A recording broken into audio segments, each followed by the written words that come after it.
Okay.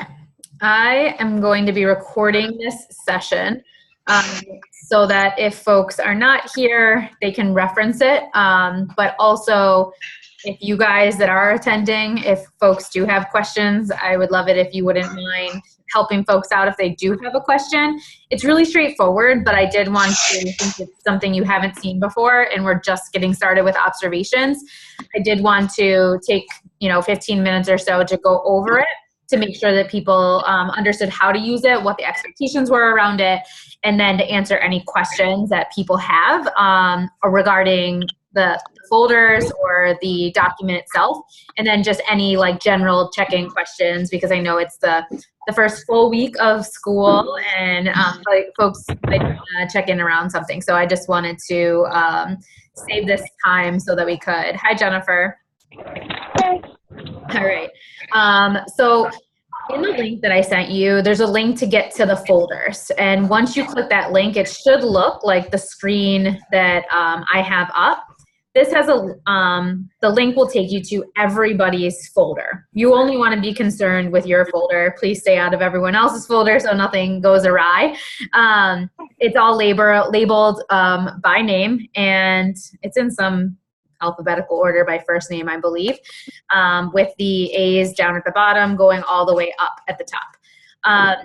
So I'm going to actually just use Teresa's folder as an example. So let's say that I'm Teresa. I would open up my folder and I would see 3 things in there. Everyone that's opening up their folder is going to see the same 3 things, but they are not linked. So you should be able to modify everything in there without it changing it in anyone else's folder. So I put them in individually to ensure that happens. So the first thing you'll see is the schedule template. If you haven't filled out your schedule template yet, please do so by tomorrow. This is going to help me when I'm scheduling, so you won't have to always sign up on the like a spreadsheet like we're doing for the beginning of the year. Sometimes I'll just go ahead and schedule them using your schedule that you have in here. If your schedule changes, which it could, right? We know that things change, are very fluid in Buffalo Public Schools, especially the first month. It's subject to change. If it does, just come in here and update it so that we're working off the most up-to-date schedule. I will always send an invite. So if I used your schedule and you never updated it, but it changed, and then I send you an invite and it doesn't make sense, just send it back to me and I'll adjust it. But that's why I use your schedule. That's why I need your schedule template filled out. I also need it for your AmeriCorps compliance. So AmeriCorps needs to know how many students you're teaching and servicing in each of the classes you teach, which is why I ask for that on the schedule template. So just put that in there. If you teach like a 12-1-1 class, it's super simple. It's 12 all day long. If you are pushing into classes, you're going to put the number of people that are on your caseload in that particular class. You don't have to put the entire class because you're not necessarily servicing that entire class as the push-in teacher. Are there any questions about that? So one thing that's like kind of in flux right now, because I'm primarily in kindergarten, is we've had a lot of new kids, and a lot of kids who are just now getting tested. And so I don't know if this is really a question, I don't really know, but just figuring out like how do we navigate like how our course load looks, because also we found out we have about 9 kids who have IEPs, and some of these IEPs say they should be certain groups, and so I don't know, maybe that's just like more of a comment. I don't know if other people have that issue where we're just having a lot of flux on our caseload, and also right now we had it set, and now it's kind of, I think I'm going to end up looking at every kid and we'll figure it out. Okay. Yeah, definitely just as it changes, like put in the information you currently have, the current number of students you're going to be servicing in any given time block. I know you're elementary, so your periods may be like blocked or things like that. And then if it changes, if you get less or more students, you can adjust it. But I'm going to put in the initial. It's actually due to AmeriCorps next week. So I'll put in your initial information. And then if that changes, it's something that I can update afterwards. But we do need just that initial number in by tomorrow so I can get that done for next week. So when you open, Yeah. I have a question. It might be the same as kind of like Jennifer's because I'm first grade. okay. So like when I'm pushing in, Mhm. I'm doing RTI, and so a lot of, there are a good amount of the L's that are going to be in my group, but when I'm also going to be working with kids that just need extra help. And then, so I do pull out one section, and those are just L's. But when I'm doing RTI, I'll be doing both. Put the total number of students then that you'll be that are in that class. In the class total, or whoever you would be, if you know, like there's a select group of students that you'll be working with all the time consistently, plus your L's, you can just add that number up. If it's going to be that at some point you may teach any of the children that are in that class, then just use the full class number. Okay. So on here, you'll pull it up. You'll want to open it as a Google document. I can't see it because it's behind this little bar here, but when you open it up, it'll say open as a Google Doc. Open it as a Google Doc so you can actually like type in it. And then you'll want to ensure that you also have your prep periods, lunch periods, anything that anything in your schedule noted on here, just like Teresa did, because sometimes I'll schedule a meeting or suggest a meeting time during a prep period. So it's easy if I have it here. I don't have to ask you when that is, because I find that some folks like to meet during their prep periods or their lunch, if it's a quick debrief or something like that. So having that time available to me so I can schedule it it makes it easier and less back and forth via email. It's not mandatory that you have a debrief or you have a meeting during a planning period. Some people don't like to do that because their day is crazy and they want that time to do whatever they want to do. And it's totally fine, but just please have it on your schedule in case we do end up scheduling something during that time. So once you do that, this should be in your folder and completed. And then what we're going to be looking at today is the reflection guide and template. That's what we're going to be focusing on. If you attended the data session, which the majority of folks did, you would have gone over the data tracking template. We're going to go over it again in greater detail. I'll do another webinar to just go over utilizing the template as we get into like early October, as folks actually start compiling data. So same thing, when you do the copy of the, when you open that up, it should ask you if you can open as a Google Doc. I'm going to stop this share for just a second so I can see on my paper. Ooh, okay, I can't do that when I'm recording. All right, open with Google Docs. That's what I want to do. All right, and then let me go back to this. Okay. So once you open it as a Google Doc, obviously you'll be able to go in it. This is going to be your reflection guide and template for your beginning of year, middle of year, and end of year. So you're going to be writing on this 3 times a year, and you're going to be starting off with your beginning of year. So the first thing you're going to complete is the vision box. So you're going to mark here what your beginning of year student outcomes goal is. For all of you guys, the student outcomes goal is the same, that you are going to be on the wheel at emerging growth in all categories. So emerging growth on the rubric, the TAL wheel, the toll wheel now, is what you're shooting for the beginning of the year. It's linked in here, so we'll be able to go over, you can look to see what that is, but for everybody, it's to be at least emerging growth or above. So the pre-work, so before your observation. So the vision section is what you complete prior to your observation. You want to upload your lesson plan to your coaching Google folder. That's this thing, the folder here. That's this. So you want to upload, so you'll just create new and then file upload. You can title it beginning of year observation lesson plan so that it's easy for me to look at. Once you upload that to the folder 24 hours before your observation, you're also going to complete the vision block at least 24 hours before your observation. So you're going to type in here. All the questions are on the left. You're going to type into the right-hand column. So you're going to write what your lesson goal is. You're going to give a brief description of how you will know the students met the goal. Like, how are you going to be collecting data? Is it an exit ticket? Are you observing? Are you taking qualitative data? Is it just quantitative? What exactly are you collecting to know that students have met the goal? If you're not sure the difference between qualitative and quantitative or anything like that, there is a quick reference guide here that is linked. So feel free to use any of those links to help you out. Then you want to look for the student outcomes. What outcomes are you expecting to achieve? Where on the broader student outcomes wheel are you expecting to land with this lesson? So you want to just look at the student growth and personal growth. So when you click here, you can familiarize yourself with the broader student outcomes, because this is what we're going to be referencing a lot.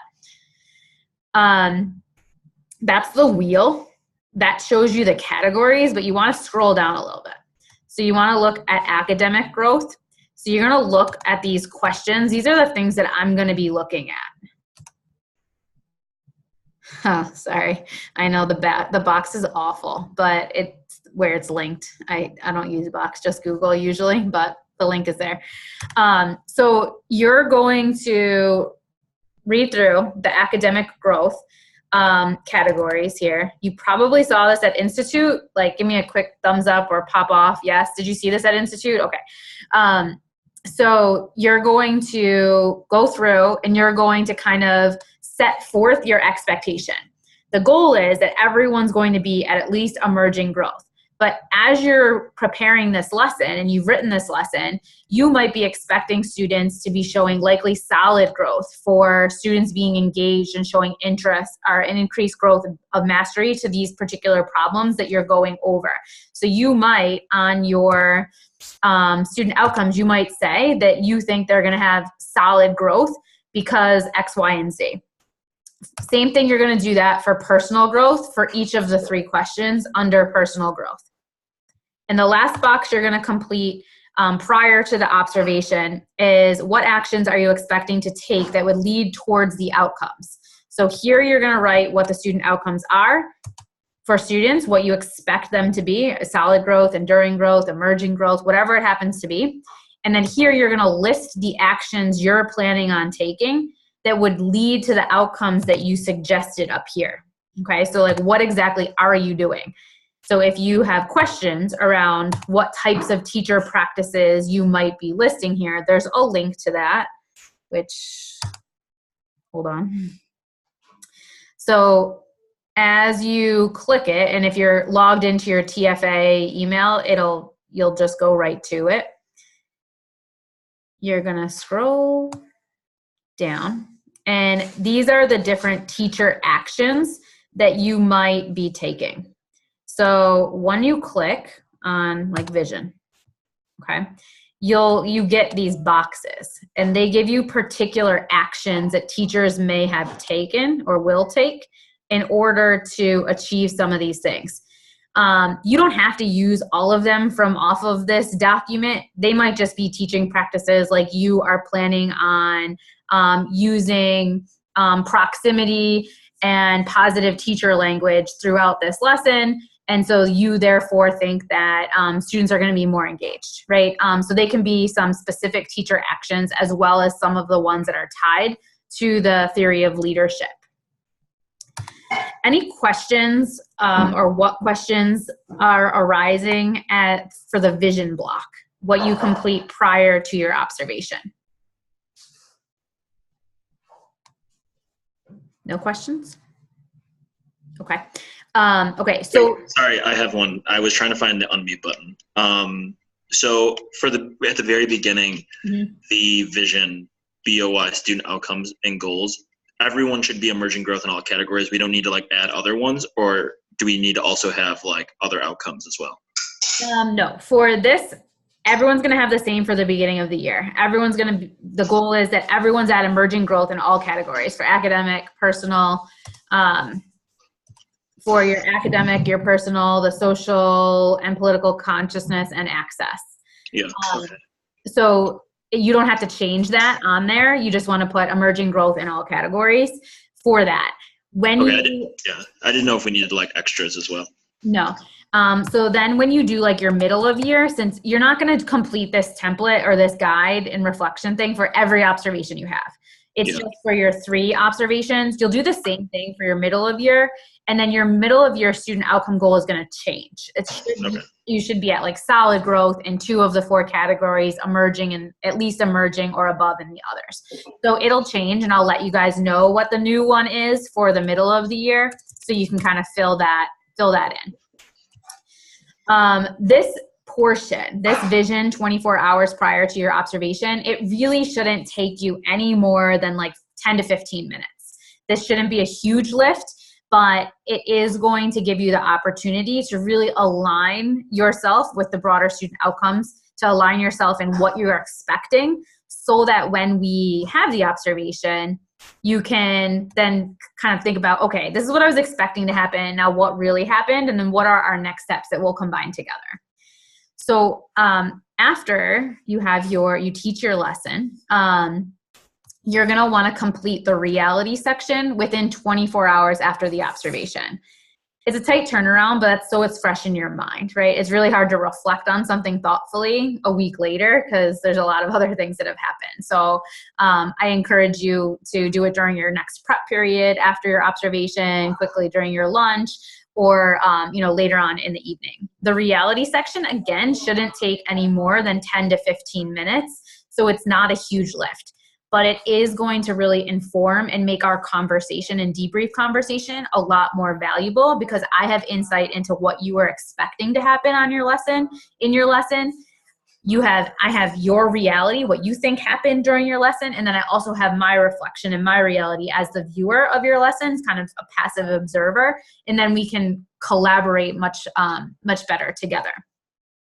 So the reality section is what actually happened with student outcomes and actions and teacher actions. So you want to give yourself 2 glows, a minimum of 2. What went well in this lesson? Like, what do you think you knocked out of the park? And then grows. What are some specific things you think you could have improved? And I want you to be really specific, and I don't want you to give any more than 3, a maximum of 3. Really 1 to 2 solid things that could have gotten better. We don't want a plethora of things. We're all our worst critics. So we don't need like 15 things you thought you could have done differently. That won't be helpful in our conversation and creating a plan from there. Then you're going to go down to your student outcomes. What were outcomes relative to what you're expecting? So did kids perform at solid if you said solid, or would you put them more in the emerging category? You want to kind of mark for yourself where you think in reality you landed on the wheel. That way we'll be able to norm around where I thought you landed on the wheel versus where you thought you landed on the wheel, and it will help inform a valuable conversation. And then you're going to do the same thing for the teacher leader actions. So you put up in the top the actions you want to take. Then down here, you're going to note the actions you actually took that led to whatever category you put yourself in. So if you expected solid, but it actually in reality, you're like, now that I thought about how it went, it didn't play out exactly how I thought, I'm going to place myself at emerging. What are some of the things you did or did not do in terms of your teacher actions that led to that outcome? So really thinking through the things you're doing, like your teacher language, like your proximity, like your planning and prep of the lesson, the things you have control of. Obviously, we know that some things are out of our control. A kid has an off day, right? They didn't take their medicine that morning. Or they got in a fight the period before and they're mad, or they broke up with their girlfriend if you're in the higher grades, or whatever the case may be. Life happens. We know that sometimes we can't control what kids do, but what are the actions that you took that may have contributed to or led to the student outcomes reality? Any questions about the reality section? It basically mirrors the vision section, just like actually what happened. We feel okay about it? Okay. The next section is something you just review and begin brainstorming. This is for your coaching debrief. You don't have to fill out a ton of stuff in this section. I really just want you to be familiar with the action and start brainstorming. So maybe you brainstorm one thing that you put on here. So the actions are what steps or strategies that you can use to move towards your vision or outcomes. So what actions would you take to help lead towards those student outcomes? If you're shooting for, I know everyone's shooting for emerging, but if you're like, you know what, I'm really shooting for solid, then what are those actions that you're going to shoot for? What would the impact of those actions be on your outcomes? And what are you committing to do to reach this outcome? So there's a couple of links here for the teaching practices if you want to kind of dive into that to get some ideas. And then thinking through your potential supporter actions, what could be preventing you from being taken, and or what supports do you need to take the action? So really thinking through the supports that would be helpful in moving you towards whatever you've listed as your goal. This again is a beginning of a brainstorm to inform our conversation. So as you complete the reality section, if you wanted to take maybe 5 minutes to really think through, okay, what are the supports that I think I'm going to really need to get to where I want to go, and where do I want to go? And just briefly putting in that down there so that when we come to our conversation, I'm clear on what you want to do. I'm clear on supports that you might be interested in. And then we can kind of formulate a plan from there. Down at the bottom, you're going to see the box for coach observation notes. You don't have to put anything in there. So before our meeting, before we have our conversation, you will see that this box will be populated. I'll put in the glows that I have, the grows that I have, and some actionable next steps based on your observation. And again, we'll go over it in depth in the conversation. So it's going to be like fairly shorthand, and then I'll explain more and give more context around things in the actual conversation. But you will most likely see this 24 hours or so before our conversation so that it's done and ready when we do meet. What questions do you have about utilizing this document? I have a question. Yep. Okay, so I don't know how applicable this is for everyone, but like the one period that I signed up for observation is a push-in. Mm-hmm. And I picked that one because it is a majority L's, and my pull-out is only 3 students, and one of them hasn't shown up to school yet, so I don't know if he'll be showing up. Yep. And the other 2 are like notorious for not coming a lot, so I didn't want to like pick one where you show up and then they're not there. Mm-hmm. And then, okay, so for uploading the lesson plan for a push-in class, do you want it to be the content teacher's lesson plan with our modifications, or is there something more specific you want? So if you're working in conjunction with the content teacher and that relationship is going well, and you have access to their actual lesson plan, and then you just put in where your modifications are, that's great. If it's a situation in which the content teacher doesn't provide you with a lesson plan ahead of time, like that happens, or you don't have that information, you'll just create like a lesson plan objective for you. So like, what are your plans during that period? Yeah. Who are you focusing on? What are the big goals for that? And you can kind of modify. It doesn't have to be like this big drawn out lesson plan. I don't need anything lesson plan scripted, nothing like that. Really just like what the objective is, sort of what's the flow of the day, what are your outcomes and goals, how are students, what is your exit, like how are you evaluating if students got the objective, kind of things like that. If you don't know what the objective is because the content teacher hasn't collaborated with you and you kind of are heading in blind, what do you have formatted so that you're meeting the needs of your students can serve as your lesson plan? Okay. Yeah, I should be able to get the lesson plan. It won't be a problem, I think. But okay, cool. Yeah, I know. Yeah, I just wanted to ask. It depends. Last year I had a couple of people who like they just never could get a lesson plan. They never knew what was happening when they walked in because the teacher didn't really know what was happening when they walked in for that day. So so if it depends situationally, but some kind of lesson plan that gives me an idea as to like what your objective is for that day, the flow of the class, what students are going to be doing, and then how you're going to assess whether or not they've gotten the objective. And for SPED and ELL teachers, how you're actually modifying or accommodating for your students the steps you're going to be doing. Okay. That sounds good. Thank you. Yeah, no problem. The only thing I didn't mention is because you're using this document for beginning of year, middle of year, and end of year, please, what I'm going to do is ask that you use a different color. So if you type in black for beginning of the year, awesome, great. When you come back for your middle of year, type all your middle of the year information in like blue or green or whatever color you so choose. And then your end of year, type it in a different color. That way we can use the same document and it's not all running in with each other. We wanted to make this to be so that it was easy and that everyone didn't have like 5 different documents they were going to for different points. And we wanted you to be able to see your growth. So this is a data collection tool for us and you as well to track your growth over the beginning, middle, and end of year over your first year of teaching. So keeping it on one document will allow us to see that growth over time, to see where you're falling on the wheel over time, and then also to see how your sort of goal setting is changing over the course of the year. That is all I have on this template. Are there any questions, concerns, anything around how to use this template, when you have to do it, anything like that? No, everyone feels pretty good about it? I was only looking at one face. I was like, oh wait, I can't see everyone's response. Okay, we feel pretty good? Okay. All right.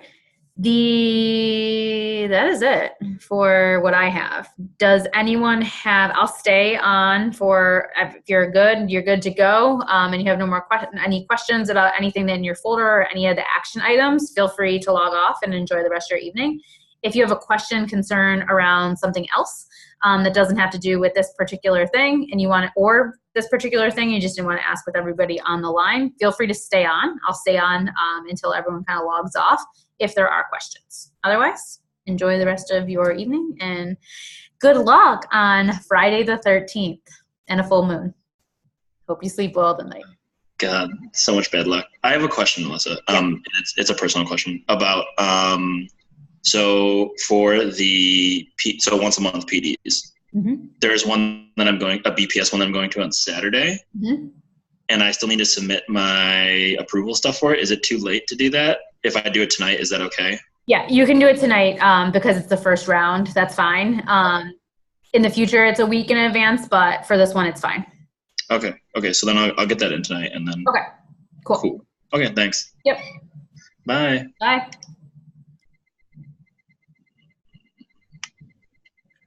Oh, hi, Melissa. Hey, Sophia. Yeah. For the I was a little bit confused about the PDs. Like I know, like we did 2. Like I think not last weekend, but the weekend before that, and then we did another one this past weekend. Through TFA. But and you said that like there's we have for the first 8 weeks, there are some of us who have to do some of them, and then some of us